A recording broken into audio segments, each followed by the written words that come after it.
시편 92편은 표제가 안식일의 찬송시라고 되어 있습니다. 안식일의 찬송시. 구약의 안식일은 오늘날 신약의 주일입니다. 주일은 예수님께서 부활하신 날이고 모든 성도들이 하나님 앞에 나와 예배를 드리는 날입니다. 하나님의 날에 하나님 앞에 예배 드릴 때 어떤 일이 벌어지는가? 성경은 하나님의 날에 성도가 하나님 앞에 예배 드릴 때 복을 받는다라고 기록되어 있습니다. 성경에서 하나님이 가장 먼저 복을 주셨다라는 내용이 창세기에 나오는데, 어떤 물건과 장소에 복을 주신 것이 아니라 어떤 날에 복을 주셨다, 즉 시간에 복을 주셨다라고 되어 있습니다.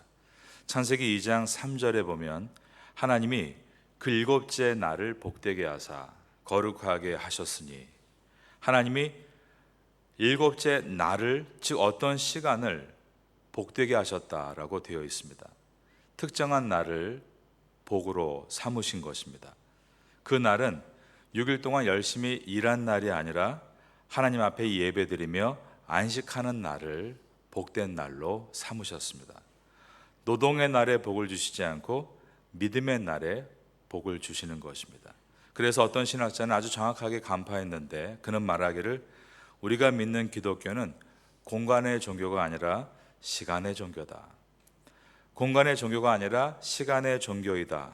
하나님은 주님의 날에 복을 주시고 미완성인 우리를 완성시켜 주시는데, 바로 그 완성이 주님의 날인 안식일에 이루어진다는 것입니다. 그래서 안식일을 온전하게 지키는 것에 대해서 성도는 깊게 생각을 해야 합니다. 하나님은 안식일에 복을 주시고 그 안식일에 우리를 완성시켜 가시기 때문입니다. 그렇다면 안식일을 온전하게 지킨다는 것은 어떤 의미일까요? 안식일을 지킨다는 의미가 그저 주일에 몸이 교회에 왔다 가는 그런 작은 범위라고 말할 수 없습니다. 주일에 교회 예배당에 앉아 있다, 거기에 의미가 있는 것이 아니라 예배 안에서 그 주어진 시간을 어떻게 보내고 있는지에 의미를 두어야 하는 것입니다. 예배 속에 보면 첫 번째로 찬양이 있습니다. 시편 93편, 오늘 표제가 안식일의 찬송시라고 되어 있는데 그 찬송의 내용을 한번 보겠습니다. 92편 1절부터 보면 지존자여 시편군과 비파와 수금으로 여호와께 감사하며 주의 이름을 찬양하고 아침마다 주의 인자하심을 알리며 밤마다 주의 성실하심을 베풀미 좋으니이다. 이것은 하나님, 당신은 아침마다 인자를 베풀어 주십니다. 밤마다 성실하심을 베풀어 주십니다. 4절에 보면 주님께서 하신 일은 제가 생각할수록 너무나 기쁩니다. 주의 손이 행하신 일로 말미암아 내가 높이 외치리이다 라고 했습니다. 5절에서는 주님께서 하신 일이 어찌 그리 크신지요 라고 했고, 주님의 생각이 어찌 이다지 깊으신지요 라고 했습니다. 우리가 이렇게 노래한다면 이 고백을 들으신 하나님의 마음이 어떨까 우리는 생각해야 합니다. 우리끼리도 어떤 사람이 여러분에게 참 저는 당신을 좋아합니다, 당신은 어쩌면 그렇게 일을 잘합니까? 어쩌면 그렇게 멋있습니까? 생각이 어쩌면 그렇게 깊습니까? 만약에 여러분이 그런 칭찬을 들었다면 여러분의 마음은 몹시 기쁠 것입니다. 그렇게 칭찬해주는 그 사람에 대해서 여러분은 대단한 호감을 가지게 될 것입니다. 우리 하나님도 마찬가지시다라는 것입니다. 우리의 형상이 하나님께로부터 왔기 때문에 우리가 지식과 감정과 의지라는 인격을 가지고 있듯 하나님도 인격을 가지고 계시고, 우리가 하나님을 어떻게 생각하는지에 대해서 지대한 관심을 가지시고, 관심, 마음 심자죠, 그 감정을 갖고 계시다는 것입니다. 하나님께 하나님, 당신이 얼마나 놀라운 분이신지 제가 아침마다 하나님의 사랑을 찬양하고 밤마다 하나님의 성실하심을 고백합니다. 하나님이 행하신 일, 그건 너무나 큽니다. 하나님의 업적을 생각하면 저절로 제 입에서 탄성이 나옵니다. 하나님은 어쩌면 그렇게 하시는 일이 크고 위대하십니까? 하나님의 생각은 어찌 그렇게 깊을 수 있으신가요? 이런 고백을 하나님께 드리는 것, 바로 그것이 찬양입니다. 그런데 우리가 하나님을 찬양하는 것만으로 예배가 완성되는 것은 아닙니다. 하나님께서 만드신 만물과 사람에 대해서도 우리가 찬양해야 합니다. 그런데 이때는 찬양이라고 하지 않고 감탄이라고 하면 더 좋겠죠. 하나님에 대해서 감탄하는 것을 찬양이라고 한다면, 사람에 대해서 감탄하는 것은 찬양이란 말보다 칭찬이라고 말하면 더 좋겠습니다. 하나님께서 천지를 창조하실 때 창세기 1장에 보면 창조하시는 날마다 보시기에 좋았다, 감탄을 연거푸하셨습니다. 하나님께서 창조하신 자연을 보시면서 감탄하셨고, 또한 창조하신 인간을 보실 때는 심히 감탄하셨다, 심히 기뻐하시니라 라고 되어 있습니다. 그러므로 우리는 하나님이 온 우주를 창조하신 창조주이심을 믿으면서 하나님이 창조하신 자연과 하나님이 창조하신 사람에 대해서도 감탄하고 칭찬해야 맞습니다. 찬송가 중에 이런 찬송이 있습니다. 참 아름다워라 주님의 세계는 저 솔로몬의 옷보다 더 고운 백합화. 주 찬송하는 듯 저 맑은 새소리 내 아버지의 지으신 그 솜씨 깊도다. 또한 사람에 대해서는 우리가 찬양할 때 가사가 있죠. 당신은 사랑받기 위해 태어난 사람, 당신의 삶 속에서 그 사랑 받고 있죠. 태초부터 시작된 하나님의 사랑은 우리의 만남을 통해 열매를 맺고, 당신이 이 세상에 존재함으로 인해 우리에게 얼마나 큰 기쁨이 되는지라고 감탄하고 칭찬하고 축복해 주어야 하는 것입니다. 그렇게 하나님이 지으신 자연을 감탄하고 하나님을 찬양하고 사랑하는 그 모습이 바로 예배입니다. 오늘 여러분은 하루를 살아가시면서 그러한 감탄과 칭찬을 통해 예배를 완성해 나가시기를 주님의 이름으로 축원합니다. 예배는 찬양하는 시간이 있습니다. 이어서 예배 안에는 말씀을 듣는 시간이 있습니다. 말씀을 읽고 쓰고 듣고 묵상하는 시간은 어떤 시간일까요? 하나님이 하시는 이야기를 듣는 시간입니다.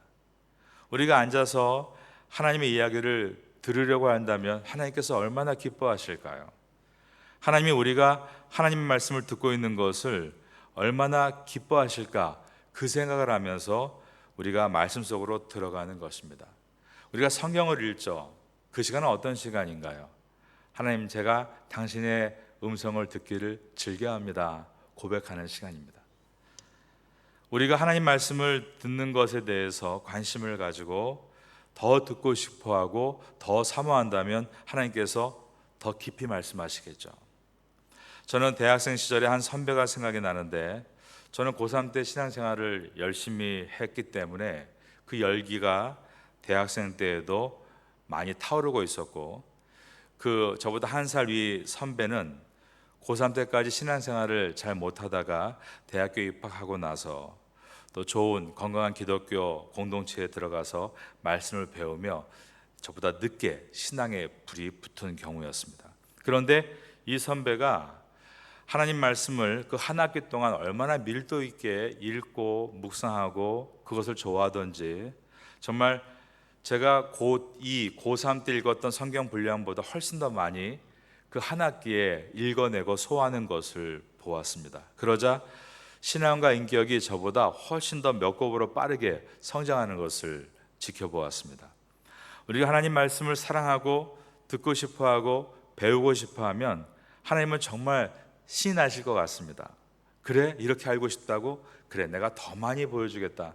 그러면서 하나님께서 우리에게 하늘의 지혜를 말씀해 주실 것입니다.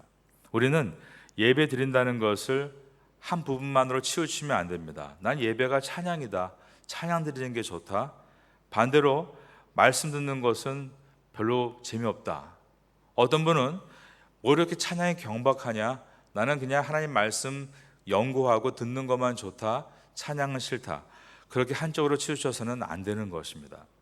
마음을 다해 찬양을 드리고 우리의 생각을 모아서 하나님 말씀에 귀를 기울이는 것입니다. 감성과 지성과 그리고 또 한 가지가 있죠. 의지를 드리는데 그것은 하나님의 날에 함께 내 몸을 봉사에 참여하겠다. 어떤 부분에서 내가 남을 섬기는 일에 내 몸을 사용하겠다. 그렇게 내 의지를 가지고 섬기는 자리에 참여하는 것, 바로 이것이 온전한 예배로 나아가는 모습이 되는 것입니다. 예배를 드리는 시간을 아까워하는 사람들이 많습니다. 특별히 집안에 수험생이 있다면 항상 그 수험생이 공부에 집중하기를 바랍니다. 아이가 주일에 예배 드리러 가려고 할 때 어떤 부모는 지금은 좀 공부할 때가 아니니 좀 자중하고 열심히 공부하고 지금 그렇게 주일 예배, 금 예배 드리지 말고 나중에 대학 가서 열심히 예배 드리면 좋겠다, 이렇게 말하는 사람도 있습니다. 부모님이 하나님의 복 주시는 시간을 신뢰하지 못하기 때문에 하는 말들이죠. 항상 세상의 말에 빠져있기 때문에 나오는 말들입니다. 그렇게 부모가 세상의 시간에 쫓겨가면 아이도 그렇게 닮아가게 됩니다. 세상의 시간표는 어떻습니까? 완벽하게 우리를 통제하려고 합니다. 어떤 부모는 그 시간의 통제 속에서 자기 아이를 초등학교 때부터, 또 어떤 부모는 조금 풀어줬다가 중학교 때부터 그 틀 속에 아이를 집어넣는데 일주일 시간표 전체가 오직 성적 올리기에 맞춰져 있는 것입니다. 마치 모든 아이들이 비닐하우스에서 똑같이 자라고 있는 농작물과 같습니다. 스마트팜과 같이 아주 완벽한 공간에서 공부하는 우리 아이는 훨씬 더 잘하는 것 같고, 좀 뭔가 준비 안 된 그렇게 어설픈 비닐하우스에 자라는 우리 아이는 이제 어떻게 거길 따라잡을 수 있을까 걱정하는 것처럼 말입니다. 최적의 물과 온도와 적게 비료를 넣어줌으로 한치의 오차도 없이 가장 빠르게 효과적으로 자라게 하는 것, 그것이 성공이다. 그런데 그 속에서 그 아이들이 하나님이 없이 그렇게만 자란다면, 그래서 나중에 판사도 되고 검사도 되고 정치인이 됐을 때 그들 마음속에 하나님의 마음이 없다면 세상은 어떠한 일이 벌어지게 될까요? 우리는 정치인이 경제인이 하나님을 경외하게 해달라라는 기도를 많이 하기 전에 먼저 우리의 자녀들이 하나님을 경외하는 가운데 나중에 하나님을 경외하는 정치인이 되고 하나님을 경외하는 경제인이 되게 하소서라고 기도해야 맞습니다. 저는 오늘 7절을 묵상하면서 7절에 이 악인들이 배출되는 이유, 그것은 우리 부모가 자녀를 신앙으로 양육하려 하지 않고 세상의 원리로 빠르게만 키우려 할 때 일어나는, 즉 부모의 잘못이다라는 생각이 들었습니다. 우리 7절 말씀을 한번 다 같이 보겠습니다. 악인들은 풀같이 자라고 악을 행하는 자들은 다 흥황할지라도 영원히 멸망하리이다. 자녀를 무조건 빨리 크게 성공시키려는 행동이 풀이 빨리 자라는 것처럼 오버랩 된 것입니다. 여러분, 풀이 얼마나 빨리 자랍니까? 자녀가 남보다 성공이 빨랐다, 출세가 빨랐다, 그런데 그 풀이 다 금방 자라고 시드는 것처럼 금세 고꾸라졌다. 이러한 모습들이 우리 인생에 많이 나타날 수밖에 없다는 것은 우리에게 많은 생각을 하게 됩니다. 악인들은 풀같이 자라고 악을 행하는 자들은 다 흥황할지라도 영원히, 그 다음 보니까 멸망하리이다. 우리와 우리의 자녀들은 하나님 없이, 하나님 만날 새 없이 무조건 빨리 가야 한다, 그렇게 빨리 자라고 또 빨리 금세 말라버리는 인생이 아니라 풀과 같은 인생이 아닌 하나님의 시냇가에 심기운 나무가 되기를 사모해야 하는 줄로 믿습니다. 바로 그것이 12절과 13절의 말씀입니다. 의인은 종려나무같이 번성하며 레바논의 백향목같이 성장하리로다. 풀이 아닌 나무의 인생, 이는 여호와의 집에 심겼으며 우리 하나님의 뜰 안에서 번성하리로다. 하나님의 시냇가에 심기운 나무가 바로 그러한 인생인 것입니다. 이 말씀이 우리의 자녀들, 청소년들, 청년들에게만 적용되는 말씀인가? 어른들은 항상 그렇게 말합니다. 다음 세대, 다음 세대. 그런데 정작 자기들은 기도하지 않고 예배하지 않습니다. 이것은 그러므로 우리 중년에게도 노년에게도 동일하게 적용되는 말씀입니다. 오히려 이 땅에 시간을 더 많이 보낸 사람일수록 이 말씀을 자기 자신의 적용해야 합니다. 나는 정말 나무의 인생을 살고 있는가 아니면 풀의 인생을 살고 있는가를 말이죠. 우리는 나무의 인생을 살아가므로 인생을 더 오래 살수록 우리 삶에 풍성한 열매들이 맺혀져 가야 합니다. 14절입니다. 그는 늙어도 여전히 결실하며 진액이 풍족하고 빛이 청청하니. 나무의 인생을 살면 시간이 지날수록 열매가 더 많아집니다. 여러분 나무 보셨죠? 나무가 점점 고목이 될수록 그 나무의 열매가 더 풍성한 것처럼 말이죠. 그런데 우리가 어른이다라고 하면서 시간이 지날수록 예배를 어떻게 드리고 있는가? 점점 더 진지해지지 못하고 나이가 들수록 예배 얘기보다 골프 얘기, 건강 얘기, 음식 얘기, 맛집 얘기. 젊은 사람들이 옆에서 그 말을 들을 때 어떤 마음이 들까요? 새벽에 예배를 잘 나오시는 어떤 어른이 점점 새벽에 예배에 안 나오고, 금요일에 나오던 어른들이 점점 금요일에 안 나오고 집에서 텔레비전 보고 자고 있으면 그 다음 세대들에게 너 예배 잘 드려야 된다, 다음 세대 이래야 된다 말할 때 그 젊은이들이 뭐라고 생각할까요? 그때 하는 말이 있죠. 꼰대라고 말합니다. 자기도 안 하면서 말만 한다는 말이죠. 정말 어른은 말로 뭐라고 하는 것이 아닙니다. 조용히 행동으로 보여주는 것입니다. 교회에서 선교한다고 하면 선교의 자리에 나타나 계시고, 교회에서 봉사한다고 하면 말없이 봉사 현장에 나타나 있는 것입니다. 우리 교회에 그런 분들이 제법 많아서 저는 늘 감사하고 있습니다. 교회에 그런 어른들이 계시면 교회는 살아납니다. 교회는 잔소리하는 곳이 아니라 축복의 말을 하는 것입니다. 정말 어른들이 해야 될 말은 하나님을 감탄하는 찬양의 말과 사람에게 감탄하는 칭찬의 말입니다. 여러분 주변에 그런 진짜 어른 본 적 있으십니까? 많지는 않지만 여러분 인생 가운데 그런 어른을, 그런 크리스찬 어른을 아마 만나보신 적이 있을 겁니다. 어떠셨나요? 그 감격이 말할 수가 없죠. 그분의 말에 무게감이 있고 그분이 하는 표정과 얼굴에 우리는 그분을 통해 신앙을 배우게 됩니다. 저는 그래서 요즘에는 어디에 포럼을 간다, 국제회의, 교단회의, 거기서 제가 늘 기대하는 게 있는데 좋은 어른을 만나는 것입니다. 가끔씩 그런 좋은 어른을 만날 때 저는 금을 발견한 것처럼 너무나 기쁩니다. 그리고 내가 저 모습은 꼭 저분을 닮아야지, 그런 마음을 갖게 되는 것입니다. 14절에 그는 늙어도 여전히 결실하며 진액이 풍족하고 빛이 청청하니, 이 말씀을 늘 마음에 품게 됩니다. 얼마 전에 어떤 어른들이 저희 교회를 다녀가셨는데 그분들과 하루 종일 함께 교제하면서 지금도 잊지 못하는 중요한 메시지가 제 마음에 있습니다. 제가 알고 있는 말레이시아의 아주 큰 교회 목사님이 있는데 그 목사님이 그런 말씀을 저한테 하셨습니다. 난 굉장히 슬럼프였다.